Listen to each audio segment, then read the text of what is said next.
Hamwe na anyiti itemi angĩ rũhonge-inĩ rwa gĩthomo kaunti-inĩ ya Kajiado, Minista wa gĩthomo George Magoha nĩ atabanĩtie mĩhang'o ya gũcarania na arutwo arĩa matarĩ maraingĩra kĩrathi gĩa Form 1 mwena wa Isinya.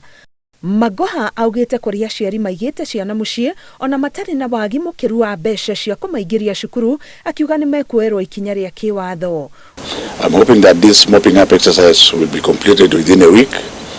And now if we find parents with children at home, I am going to instruct the other wing of the Ministry of Interior, which is the Kenya Police, to arrest the parents.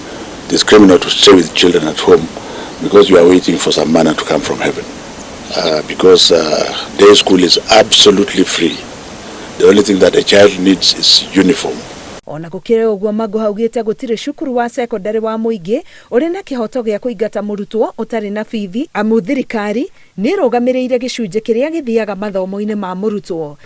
The government has already paid capitation for every child 22,400 shillings. That money is already at school. So we want to know who is it that is saying the child should go home. We would like to see the faces of those people so that we can send them home ourselves.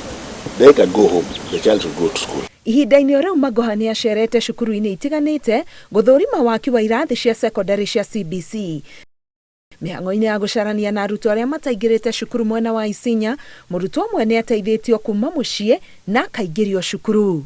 Ngĩribotera Inooro TV, Getwo Karo Kenyugo Mwaura.